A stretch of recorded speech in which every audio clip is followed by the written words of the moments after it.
Where do those numbers in the mole fraction come from? In the mole factor? Where do these numbers, right here, where are these numbers supposed to come from? The balance equation. Balance equation. Does this one work? No, No. Why not? so it's not right. Because it's not 1 mole of hydrogen. How many moles of hydrogen is it? Three. 3. Two. What about this one? No. It's got 1 mole of nitrogen just like right there, but it's only got 2 moles of hydrogen. It's supposed to be 3. So boy, I hope the middle one works. 3 and not 6 moles of hydrogen. What? You don't do 3 times 2? No, that's how many hydrogen atoms you would have. Okay. But I have 3 moles of hydrogen molecules, right? This is 3 hydrogen, 1 nitrogen. Right? So number 2. All right, look at this one down here and tell me which one's right. Got it for a second. Yes, ma'am. Okay, so tell me how, when you look at that equation, how would you know if it's unbalanced? If the number of atoms on the left don't match the number of atoms on the right for each element. So here's another question. It looks like you came up with the answer from just considering the reactants. Do you ever consider Well, the that's product because that's side? all the question was asking about was reactants. Now, question B asks about products.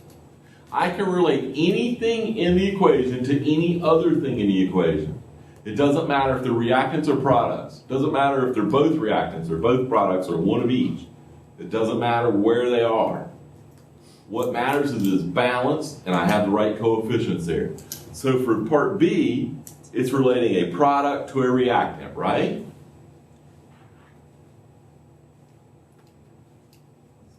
NH3 is ammonia. What's the coefficient for ammonia in the balanced equation?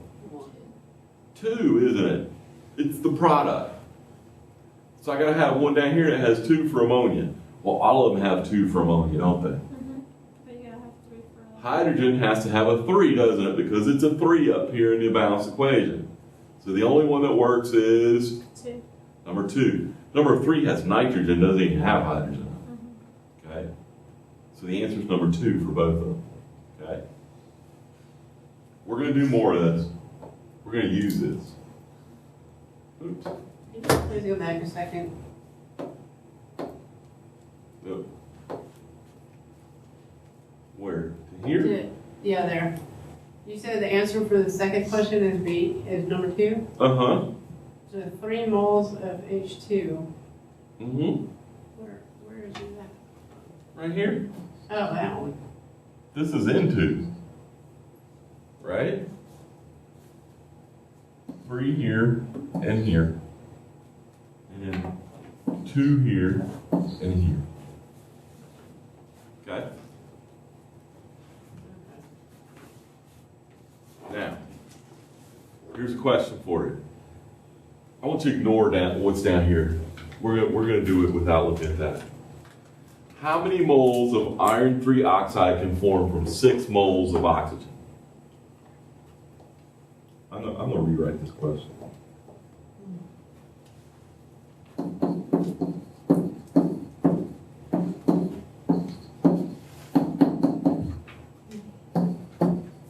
I got to go back and get the balance.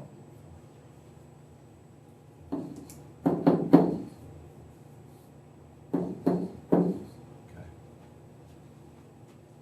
So the question is, how many moles over here? If we start with 6 moles of oxygen, okay? Here's what we're going to do. We only have one number to start with. 6 moles of O2. And what do we want to find? We want to find moles of iron 3 oxide. Here's what we're going to do. What unit has to go on the bottom right here? This unit that's right here, right? Moles of oxygen. Well, how many moles of oxygen do we have in our balanced equation? 3.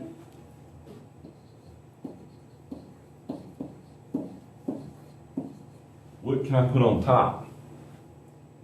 I want to go to moles of iron oxide. Can I go to moles of iron oxide? Can I relate oxygen to iron oxide here?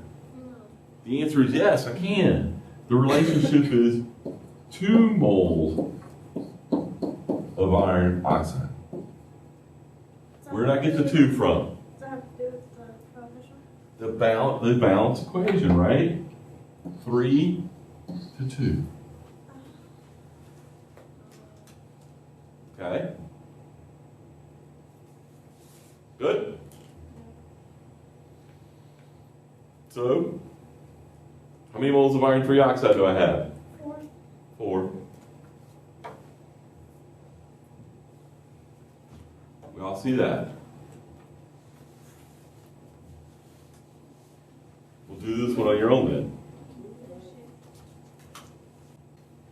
So where are we going to start?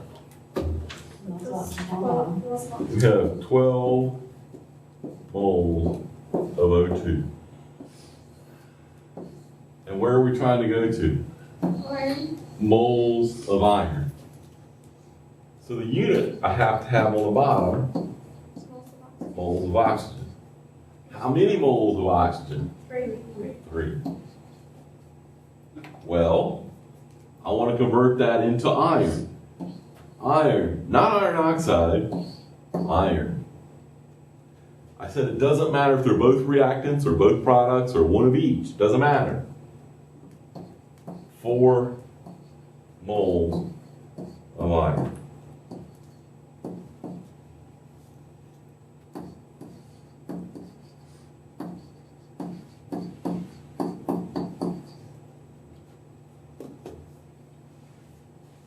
Okay? Does everybody see how we did that? This is called a mole ratio. Okay? Or a mole You factor. divide 12 by 3 and then 4 times 4. Or you can say 12 times 4 divided by 3.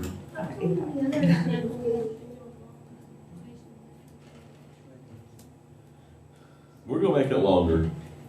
Don't worry, That's we're going to okay. add other stuff to it. These We're are gonna fine. We're going to make it harder in a second. But what? You don't tell me what you don't understand, Alice. Why do we, it says that we have 12 moles of oxygen, I know that, but, why are we putting 3 in the bottom, 4 in the top? Because what has to happen here? Moles of oxygen has to cancel, doesn't it? How many moles of oxygen? How many moles of iron? 4. Okay?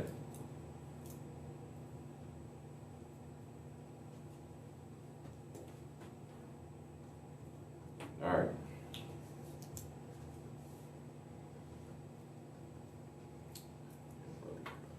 Now, we're going to add some stuff to either end of this. Okay?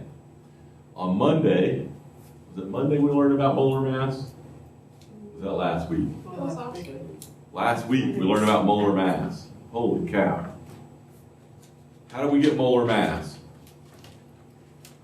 What do we use to get molar mass? Yeah. Periodic table. And what is it useful for? Converting from mass to moles, or from moles back to grams, right? Moles back to mass. Okay. Well, look.